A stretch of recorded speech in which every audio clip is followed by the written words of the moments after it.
5 жылдан бери жүгөрү өстүрүү менен алек болуп келаткан Шамил Абдулрахманов түрдүү үрөндү сынап көрдү. Быйыл эң көп түшүм алууну максат кылууда.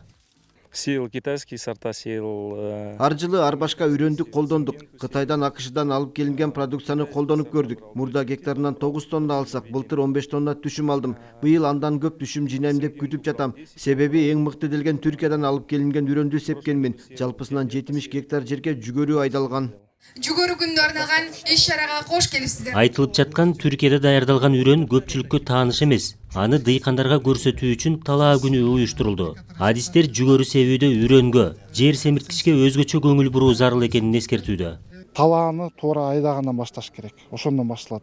Эң биринчи катар талаада анализин алыш керек. Топурактын составында керектүү минералдар, микроэлементтер барбы жокпу. Ошого жараша эртерээк керектүү азот, фосфор, калий топуракка берип койсо, кукуруза андан кийин кукуруза айдалгандан кийин кукурузанын түшүмдүүлүгү жакшы болот. Сунушталып жаткан үрөн Түркиядан дүйнөнүн ондогон өлкөлөрүнө жеткирилүүдө. Очень мало влаги, поэтому мы предоставляем... Суу тартыштыгы жаралып жаткан бүгүнкү шартта бул үрөндү колдонуу абдан маанилүү. Анткени кургакчылык учурда да жогору түшүм берет. Маселен, Түркиянын нымдуулук төмөн аймагында ар бир гектардан дан түрүндө 20 тоннадан алып жатышат. Жүгөрү түшүмү дан жана тоют катарда жыйналат. Тоют тартыш болуп жаткан быйылкы кырдаал суу маселеси менен бирге үрөндү туура тандоо зарылчылыгын да көрсөттү. Калыгул Асанбаев, Умар Малашев, Ала Тоо 24.